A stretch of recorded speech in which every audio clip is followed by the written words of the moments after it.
بسم اللہ والحمد للہ والصلاة والسلام علی رسول اللہ رب اشرح لی صدری ویسر لی امری واحلل عقدۃ من لسانی یفقهوا قولی صلی اللہ علیہ وعلی آلہ وصحبہ وسلم۔ میرے عزیزوں، بزرگوں اور دوستوں، السلام علیکم ورحمۃ اللہ وبرکاتہ۔ حضور نبی کریم صلی اللہ علیہ وسلم اپنی شادی کے بعد سیدہ خدیجہ رضی اللہ تعالی عنہا کے ساتھ الگ گھر میں رہ رہے تھے۔ جب تقریباً حضور کی عمر 35 سال ہوئی تو حضور نبی کریم صلی اللہ علیہ وسلم نے چچا ابو طالب سے کہا کہ آپ کے کندھوں پر ذمہ داریوں کا بہت بوجھ ہے۔ چونکہ ابو طالب کے حالات بہت خراب تھے، فائنینشیل کنڈیشن ٹھیک نہیں تھی اور ابو طالب کو اولاد بھی زیادہ تھی، تو حضور نے کہا اپنے چچا ابو طالب سے کہ میں علی کی کفالت کرنا چاہتا ہوں، یعنی علی کو میں اپنی پرورش میں لینا چاہتا ہوں۔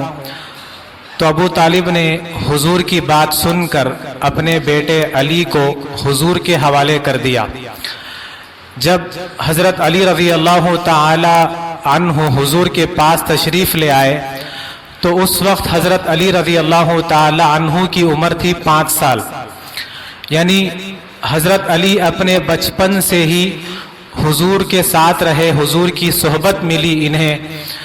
اور حضور اور سیدہ خدیجہ رضی اللہ تعالی عنہا کی سرپرستی میں بڑے ہوتے رہے، اور سیدہ خدیجہ رضی اللہ تعالی عنہا نے بالکل ایک ماں کی طرح پیار کیا، لاڑ کیا حضرت علی کو، اور اپنی اولاد کی طرح حضرت علی رضی اللہ تعالی عنہ کی پرورش کرتے رہے۔ دوسری طرف نبی کریم صلی اللہ علیہ وسلم کی عمر جیسے جیسے 40 کے قریب ہوتے جا رہی تھی، ویسے ویسے نبی کریم صلی اللہ علیہ وسلم کی زندگی میں بڑی تبدیلیاں آ رہی تھی، بہت سارے چینجز ہو رہے تھے، آ رہے تھے، جیسے کہ لوگوں سے الگ الگ رہنا، دور دور رہنا، اور تنہائی کو پسند کرنا، خاموش خاموش رہنا، یا پھر کسی ایسی جگہ جا کر بیٹھ جانا جہاں پر کسی کا ڈسٹربنس نہ ہو، اور اپنے محبوب کی یاد میں گم ہو جاتے، اللہ کی یاد میں گم ہو جاتے۔ جیسے جیسے 40 کے قریب ہونے لگے، جیسے جیسے وحی کے آنے کا وقت قریب ہونے لگا، تو نبی کریم صلی اللہ علیہ وسلم کو سچے خواب نظر آنے لگے، یعنی جو خواب دیکھتے حضور اپنی آنکھوں سے صبح ہو بہو اس خواب کو سچ ہوتا ہوا دیکھ لیتے، یا پھر 2-4 دن کے بعد وہ خواب کو اپنی آنکھوں سے سچ ہوتا ہوا دیکھ لیتے۔ یہ جو تبدیلیاں آپ کی زندگی میں ہو رہی تھی، اس کا حضور صلی اللہ علیہ وسلم نے خدیجہ رضی اللہ تعالی عنہا کے سامنے ذکر کیا، تو سیدہ خدیجہ نے کہا کہ یہ تو خوشی کی بات ہے، اچھی بات ہے، اور آپ اطمینان رکھیے، مطمئن رہیے، اللہ آپ کے ساتھ برا نہیں کرے گا، کیونکہ آپ تو بے سہاروں کا سہارا بنتے ہیں، آپ تو بھوکوں کو کھانا کھلاتے ہیں، آپ ضرورت مند کی ضرورت کو پورا کرتے ہیں، آپ تو صلہ رحمی کرنے والے ہیں، تو اللہ آپ کے ساتھ برا نہیں کرے گا۔ کیونکہ خدیجہ رضی اللہ تعالی عنہا جانتی تھی کہ یہ محمد کوئی معمولی انسان نہیں ہے، کوئی عام انسان نہیں ہے، یہ تو بڑی شان والے عظیم انسان ہے، اور یہ جو حالات پیدا ہو رہے تھے، یہ جو تبدیلیاں ہو رہی تھی حضور کی زندگی میں، دراصل یہ اللہ کی طرف سے نبوت کے لیے تیار کرنے کے لیے مختلف حالات پیدا کیے جا رہے تھے حضور کے لیے۔ نبی کریم صلی اللہ علیہ وسلم کو جب سچے خواب نظر آنے لگے تو حضور غور و فکر زیادہ کرنے لگے، سوچ وچار زیادہ کرنے لگے، اور کبھی کوئی ایک کمبل اوڑھ لیتے اور کسی ایک جگہ پر بیٹھ جاتے اور غور و فکر کرتے رہتے، سوچ میں گم ہو جاتے، اپنے خدا کی یاد میں، اللہ کی یاد میں گم ہو جاتے۔ نبی کریم صلی اللہ علیہ وسلم کی زندگی جیسے جیسے 40 کے قریب بڑھ رہی تھی، ویسے ویسے آپ کی زندگی میں تبدیلیاں زیادہ ہوتے جا رہی تھی۔ حضور جب تنہائی میں رہنے لگتے، تنہائی میں ہوتے، اکیلے میں ہوتے تو حضور کو آوازیں سنائی دیتی، جیسے کوئی بڑی محبت اور عقیدت سے حضور کو پکار رہا ہو، حضور کے پاس بیٹھ کر یا محمد یا محمد، اور کبھی روشنی دکھائی دیتی، روشنی نظر آتی اور اس میں سے آواز آ رہی ہوتی یا محمد یا محمد۔ جب اللہ کے رسول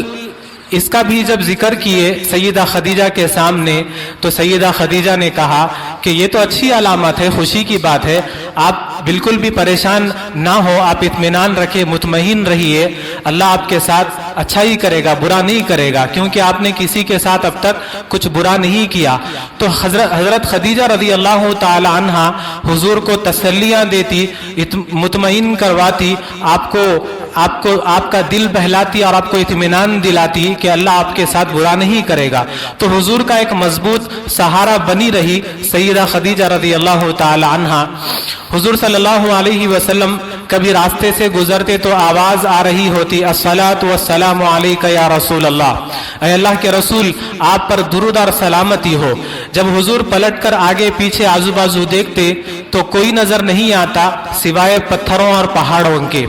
تو اسی لیے حضور فرمایا کرتے تھے کہ آج بھی میں اس پتھر کو جانتا ہوں، پہچانتا ہوں، جو میرے اعلان نبوت سے پہلے مجھ پر درود اور سلام بھیجا کرتا تھا۔ تو جب یہ نبی کریم کی زندگی میں چینجز آنے لگے، تبدیلیاں آنے لگی، تو حضور اپنی عبادت کے لیے، غور و فکر کے لیے، اپنے پیس آف مائنڈ کے لیے، سکون قلب کے لیے ایک سپریٹ جگہ تلاش کر لیے، جسے آج ہم غار حرا کے نام سے جانتے ہیں، یعنی جبل النور بھی جسے کہا جاتا ہے، جو کعبۃ اللہ سے 6 یا 7 کلومیٹر کی دوری پر ہے تقریباً۔ اب یہاں پر ایک سوال یہ پیدا ہو سکتا ہے کہ غار حرا کو ہی کیوں پسند کیا گیا، جبکہ مکے میں تو اور بھی بہت سارے پہاڑ تھے، بلکہ پہاڑی پہاڑ ہیں، اور پھر وہ پہاڑ بھی ہے کعبۃ اللہ کے قریب میں، صفا مروہ کے پاس میں، جو دنیا کا سب سے پہلا پہاڑ ہے، جبل ابی قبیس۔ تو ان سارے پہاڑوں کو چھوڑ کر غار حرا کو ہی کیوں پسند کیا گیا؟ تو اس کا جواب یہی ہو سکتا ہے کہ یہ دراصل یہ سارے فیصلے اللہ کی طرف سے ہو رہے تھے کہ اللہ اپنے حبیب پر وحی نازل کرنے کے لیے غار حرا کو پسند کیا، اور حضور کی ہجرت کے لیے اللہ نے غار ثور کو پسند کیا۔ اور اگر غور کیا جائے، دیکھا جائے، تو یہ دونوں پہاڑوں کی خاص بات یہ ہے کہ جب ان کے پہاڑوں پر ہم چڑھ کر غار کے پاس جب پہنچ جاتے ہیں تو غار کے پاس اگر ٹھہر جاتے ہیں تو بالکل سامنے سیدھی طرف دور کعبۃ اللہ نظر آ رہا ہوتا ہے، دونوں پہاڑوں پر سے بھی، غار حرا پر سے بھی، غار ثور سے بھی۔ تو شاید اللہ تعالیٰ اپنے حبیب کی نظروں سے کبھی بھی کعبۃ اللہ کو دور نہیں کرنا چاہتے تھے، تو اسی لیے اللہ کے فیصلے تھے۔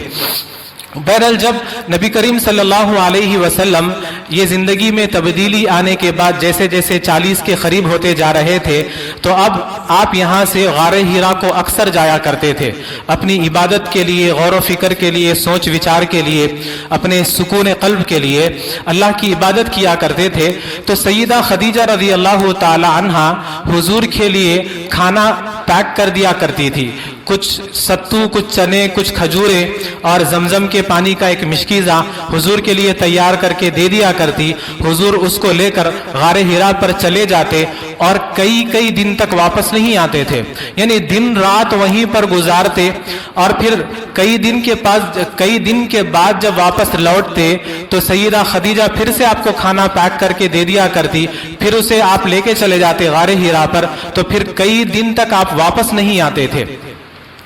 اس طرح سے نبی کریم صلی اللہ علیہ وسلم کی عمر جب 40 کے قریب پہنچی، یعنی جب آپ 40 کے ہو گئے، 40 سال کے، تو اس وقت قرآن اترنے لگا 40 سال کی عمر سے، اور پھر اللہ تعالیٰ نے حضور کو حکم دیا کہ آپ اپنے نبی اور رسول ہونے کا اعلان کر دیجئے۔ لیکن حقیقت تو یہ ہے کہ نبی کریم صلی اللہ علیہ وسلم اس وقت بھی نبی تھے جب ابھی آدم کے پتلے کو بنایا بھی نہیں گیا تھا، آدم کا مٹی کا پتلا بھی بنایا بھی نہیں گیا تھا۔ نبی کریم صلی اللہ علیہ وسلم نے فرمایا، کنت نبیا وآدم بین الروح والجسد، میں اس وقت سے بھی نبی ہوں جبکہ ابھی آدم کو بنایا بھی نہیں گیا تھا، لیکن 40 سال کی عمر میں اعلان ہو رہا ہے لوگوں کے لیے, دنیا والوں کے لیے اعلان کیا جا رہا ہے کہ یہ میرے نبی ہیں, یہ اللہ کے رسول ہیں, اللہ کے نبی ہیں.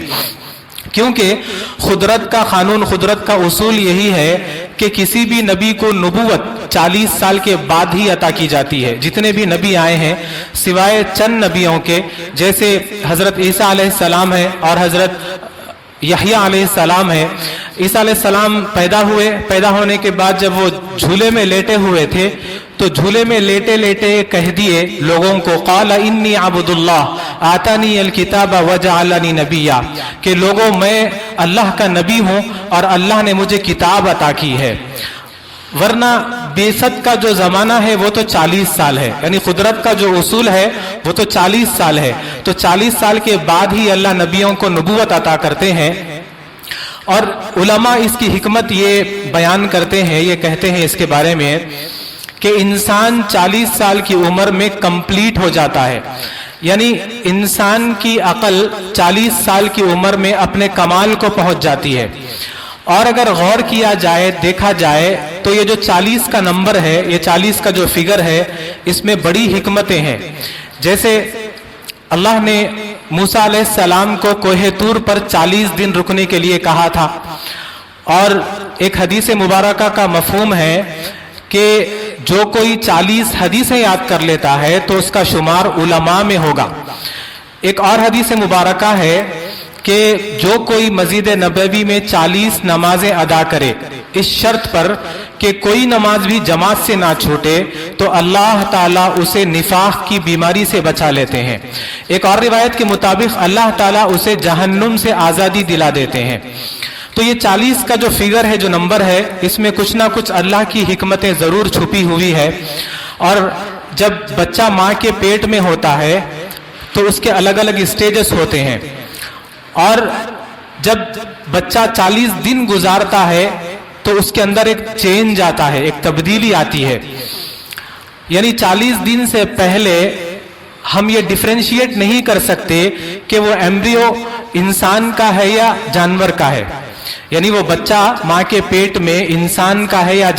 یعنی اگر جانور کے پیٹ سے ہم 40 دن سے پہلے کا یا 35 دن کا اگر نکال لے بچہ اور ایک انسان کے پیٹ سے نکال لے, دونوں کو رکھیں ایمبریوز کو, تو دونوں میں سے ہم ڈیفرینشیٹ نہیں کر سکتے انسان کون ہے جانور کون ہے. جب 40 دن پورے ہوتے ہیں تو اللہ تعالیٰ انسان کو مکمل کرتا ہے,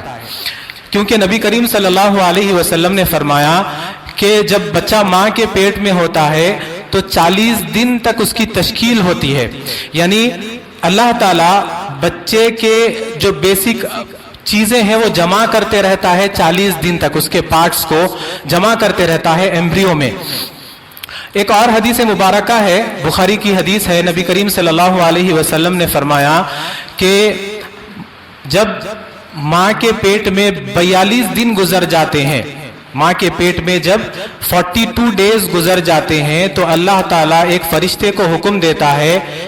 تو فرشتہ اللہ کے حکم پر اس کی صورت بنا دیتا ہے. تو اللہ کے حکم پر بچے کی صورت بن جاتی ہے 42 ڈیز میں. 40 دن تک بھی بچے کی صورت نہیں بنتی, 40 دن کے بعد, یعنی انسان کی پہچان بھی 40 دن کے بعد ہو رہی ہے. اور اللہ تعالیٰ نے یہ جو ماں کے پیٹ میں بچے کے جو اسٹیجز ہوتے ہیں الگ الگ, اللہ نے قرآن کریم میں بھی اس کا ذکر کیا ہے. 18ویں پارے میں سورۃ المومنون میں, لقد خلقنا الانسان من سلالۃ من طین ثم جعلناه نطفة في قرار مكين ثم خلقنا النطفة علقة فخلقنا العلقة مضغة فخلقنا المضغة عظاما فكسونا العظام لحما ثم انشأناه خلقا آخر فتبارك الله احسن الخالقین. اللہ رب العزت اس آیت مبارکہ میں فرماتے ہیں کہ ہم نے انسان کو مٹی کے نچوڑ سے یعنی ایکسٹریکٹ آف کلے سے پیدا کیا, اور پھر ہم نے اس انسان کو اسپرم کے ڈراپ میں کنورٹ کیا, اور پھر ہم نے اس ڈراپ آف اسپرم کو ایک محفوظ جگہ میں رکھ دیا یعنی یوٹرس میں رکھ دیا, اور پھر ہم نے اس ڈراپ آف اسپرم کو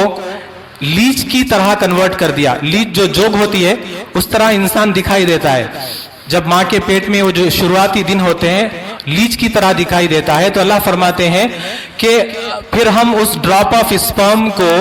لیچ کی طرح کنورٹ کر دیتے ہیں اور پھر اسے یوٹرس سے چمٹا دیتے ہیں اور پھر ہم اس لیچ کی طرح دکھائی دینے والے انسان کو لمپ میں کنورٹ کرتے ہیں،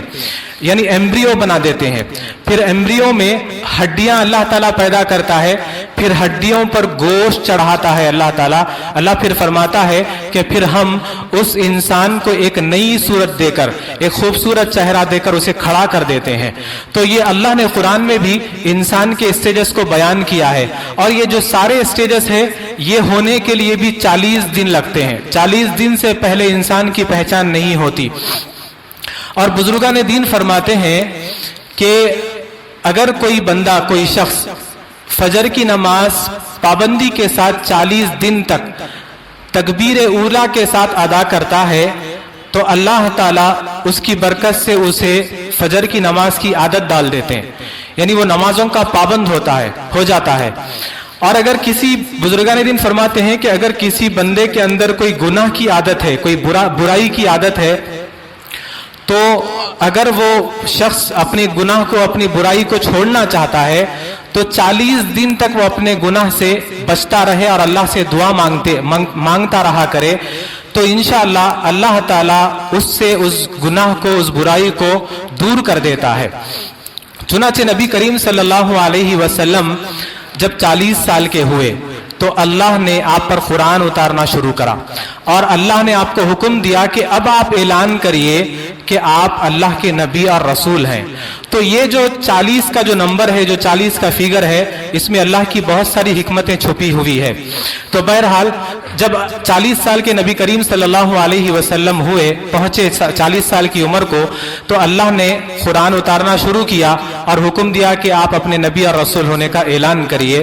تو جبرائیل علیہ السلام اللہ کے پاس سے قرآن لاتے تھے اور حضور کو سناتے تھے۔ یہ جبرائیل علیہ السلام اللہ کی ایک نورانی مخلوق ہے، یعنی فرشتے ہیں، بلکہ فرشتوں کے یہ سردار بھی ہیں، اور اللہ نے جبرائیل علیہ السلام کا قرآن میں بھی ذکر کیا ہے۔ اور جبرائیل علیہ السلام کی رفتار اتنی تیز تھی کہ آسمانوں سے ایک پل میں زمین پر آ جایا کرتے تھے۔ جیسے یہ ہماری کائنات ہے، یہ جسے ہم ملکی وے کہتے ہیں، جس میں سورج بھی ہے، چاند بھی ہے، زمین بھی ہے، آسمان بھی ہے، ستارے ہیں، جو کچھ ہمیں نظر آ رہا ہے، یہ ایک گیلیکسی ہے ہماری، جسے ملکی وے کہا جاتا ہے۔ اکارڈنگ ٹو سائنٹیفک ریسرچ ماننا یہ ہے ان لوگوں کا کہ ایسے 2 بلین گیلیکسیز سے بھی زیادہ اور ہیں۔ ہماری جو گیلیکسی ہے، جو کائنات ہے، اس ایسے 2 بلین سے بھی زیادہ اور گیلیکسیز ہیں جو اب تک ریسرچ ہو چکی ہے معلومات کے مطابق۔ اور آپ روشنی کی رفتار کے بارے میں تو آپ نے سنا ہی ہوگا کہ روشنی کی رفتار بہت تیز ہوتی ہے۔ لائٹ اپنی اس کی جو اسپیڈ ہوتی ہے ٹریول کرنے کی بہت زیادہ ہوتی ہے، پر سیکنڈ وہ 3 لاکھ کلومیٹر کا سفر طے کر سکتی ہے روشنی۔ تو اگر روشنی بھی اپنی اسپیڈ پر، یعنی پر سیکنڈ 3 لاکھ کلومیٹر کی اسپیڈ سے وہ ٹریول کرتے رہے، کب تک؟ 300 کروڑ سال تک، تو وہ 2 بلین گیلیکسیز کا سفر پورا کر سکتی ہے۔ تو یہ جو ہماری جو کائنات ہے، گیلیکسی ہے، ملکی وے ہو یا پھر اس کے علاوہ جو 2 بلین گیلیکسیز اور بھی ہیں اکارڈنگ ٹو سائنٹیفک ریسرچ، تو یہ ساری دنیا، یہ سارے کائنات، یہ سارے گیلیکسیز، یہ پہلے آسمان کی نیچے کی باتیں ہیں، یہ نیچے کی دنیا ہے۔ ہم جو کچھ بھی سنتے ہیں، ہمیں جو کچھ بھی آسمان دکھائی دیتا ہے، جو کچھ بھی ہم دیکھتے ہیں، سنتے ہیں، یہ سب کچھ پہلے آسمان کے نیچے کی دنیا ہے۔ پہلا آسمان کہاں ہے، کیسا ہے، وہ کسی کو نہیں پتا، وہ اللہ بہتر جانتا ہے۔ تو جبرائیل علیہ السلام کے بارے میں عرض کر رہا تھا کہ جبرائیل علیہ السلام کی رفتار اتنی تیز ہے کہ وہ آسمانوں سے ایک پل میں زمین پر آ جایا کرتے تھے۔ تو جبرائیل یہ کائنات سے بھی اوپر، وہ 2 بلین گیلیکسیز سے بھی پار، پہلے آسمان سے تو کبھی دوسرے آسمان سے، کبھی تیسرے سے، کبھی چوتھے سے، کبھی 5ویں سے، تو کبھی 6 سے، کبھی 7ویں سے، تو کبھی سدرۃ المنتہا سے،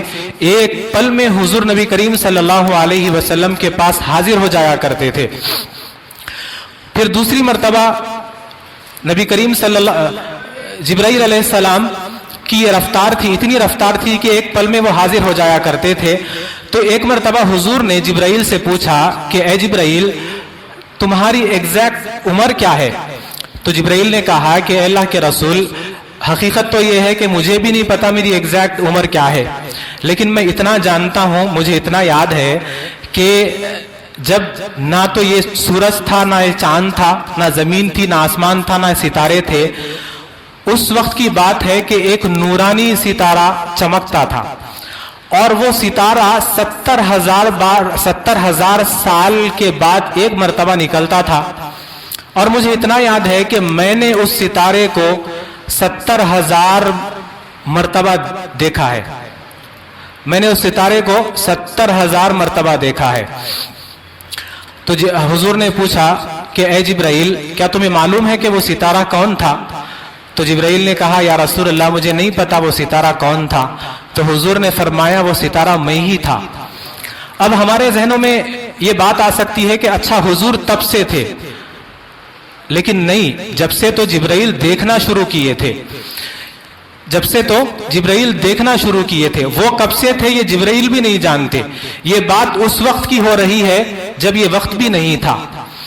تو نبی کریم اچھا وہ جو 70,000 سال کی جو بات ہو رہی ہے، 70,000 سال میں ایک بار وہ نکلتا تھا اور پھر 70,000 بار میں نے دیکھا ہے اس ستارے کو، تو وہ میرے اور آپ کے دن سال کی بات نہیں ہو رہی ہے۔ ہمارا جو سال ہوتا ہے 365 ڈیز کا سال ہوتا ہے، ہمارا جو سال ہوتا ہے وہ سورج کے حساب سے چلتا ہے، دن، تاریخ، مہینے، سال۔ لیکن جبرائیل اس وقت کی بات کر رہے ہیں جب نہ سورج تھا، نہ چاند تھا، نہ دنیا تھی، نہ آسمان تھا، یہ جو ہمیں دکھائی دیتا ہے۔ تو اللہ تعالیٰ نے قرآن کریم میں اس دنیا کے دنوں کی اور سالوں کی دنوں کی بات کیا ہے۔ اللہ تعالیٰ قرآن کریم میں فرماتے ہیں اللہ 50,000 سنہ، اس دنیا کے 50,000 سال کا وہاں کا ایک دن ہوگا، 50,000 سال کے برابر وہاں کا ایک دن ہوگا۔ تو جبرائیل جو بات کر رہے ہیں کہ 70,000 سال میں ایک بار وہ نکلتا تھا ستارہ اور میں اسے 70,000 بار دیکھ چکا ہوں، تو وہ وہاں کے سالوں کی بات ہو رہی ہے۔ تو حضور نے فرمایا وہ ستارہ میں ہی تھا۔ اور خاص بات تو یہ ہے کہ اللہ کے جتنے بھی نبی آئے ہیں 1,24,000 تقریباً، اور ان میں 313 رسول بھی آئے ہیں، یہ تمام نبی اور رسول کوئی بھی ان میں سے جبرائیل علیہ السلام کو ان کی اصلی شکل میں، اصلی صورت میں، اصلی حالت میں نہیں دیکھا سوائے محمد رسول اللہ صلی اللہ علیہ وسلم کے۔ کیونکہ جبرائیل علیہ السلام جب بھی آتے تو کسی انسانی شکل میں آیا کرتے تھے، اور حضور کے پاس بھی اکثر انسانی شکل میں ہی آیا کرتے تھے۔ اور اکثر ایک صحابی رسول ہے دحیہ کلبی رضی اللہ تعالی عنہ، یہ بہت ہی حسین اور خوبصورت صحابی رسول ہے۔ تو جبرائیل ان کی صورت میں، ان کی شکل میں اکثر آیا کرتے تھے حضور کے پاس، اور کبھی حضور کے پاس کسی مسافر کی شکل میں آ جایا کرتے، کوئی کسی اجنبی کی شکل میں بھی آ جایا کرتے تھے۔ لیکن حضور نے اپنی زندگی میں جبرائیل کو 2 بار اپنی اصلی صورت میں، اصلی شکل میں دیکھا۔ ایک مرتبہ حضور نے فرمایا کہ جبرائیل میں تمہیں تمہاری اپنی اصلی شکل میں دیکھنا چاہتا ہوں۔ تو جبرائیل نے کہا یا رسول اللہ ٹھیک ہے بالکل۔ تو ایک دن حضور غار ہرا سے اتر رہے تھے یا پھر اجیات کے علاقے میں تھے، تو ایک دن جبرائیل حضور کے سامنے ایک دم آ گئے اور سامنے کھڑے ہو گئے اصلی حالت میں، اصلی شکل میں۔ تو حضور نے جب دیکھا تو زمین سے لے کر آسمان تک کا جتنا بھی حصہ تھا وہ جبرائیل سے بھر گیا اور حضور بے ہوش ہو گئے۔ تو فوراً جبرائیل آئے حضور کے پاس اور آ کر کہے یا رسول اللہ انا جبرائیل، اے اللہ کے رسول میں تو جبرائیل ہوں۔ تو حضور نے فرمایا جبرائیل تم بھی کمال کرتے ہو کہ تم زمین سے آسمان تک جتنا بھی حصہ تھا تمہارے پروں سے وہ سارا حصہ بھر گیا تھا۔ تو جبرائیل کہنے لگے یا رسول اللہ میں نے تو اپنے ابھی پورے پر بھی نہیں کھولے تھے۔ ایک روایت کے مطابق اس وقت جبرائیل علیہ السلام اپنے صرف 2 پر کھولے تھے، جس کی وجہ سے زمین سے آسمان تک کا سارا حصہ ان کے پروں سے بھر گیا، جبکہ جبرائیل کے تو 600 پر ہیں۔ اور پھر نبی کریم صلی اللہ علیہ وسلم ان کو دوسری مرتبہ جبرائیل علیہ السلام کو اپنی اصلی شکل میں شب معراج میں سدرۃ المنتہا پر دیکھے۔ یعنی جب جبرائیل نے اللہ کے رسول سے کہا کہ یا رسول اللہ اگر میں اس کے آگے قدم بھی رکھوں گا تو ہلاک ہو جاؤں گا، جل جاؤں گا، تو یہ جبرائیل علیہ السلام کی ملاقات ہو رہی ہے نبی کریم صلی اللہ علیہ وسلم سے غار حرا میں. پہلی مرتبہ حضور اور جبرائیل کی پہلی مرتبہ ملاقات ہو رہی ہے غار حرا میں. جب حضور نبی کریم صلی اللہ علیہ وسلم 40 سال کی عمر کو پہنچے تو اللہ تعالیٰ نے وہاں پر قرآن نازل کرنا اتارنا شروع کیا اور پھر اعلان کرنے کا حکم دیا کہ آپ اپنے نبی اور رسول ہونے کا اعلان کر دیجئے. انشاءاللہ تعالیٰ اس سلسلے کو آگے بھی جاری رکھیں گے. رب العالمین سے دعا کرتا ہوں کہ اللہ تعالیٰ ہم سبوں کو سیرت النبی صلی اللہ علیہ وسلم کی نشر و اشاعت کی توفیق عطا فرمائے اور اس کو ہمارے لیے ذریعہ نجات اخروی بنائے. وآخر دعوانا ان الحمد للہ رب العالمین.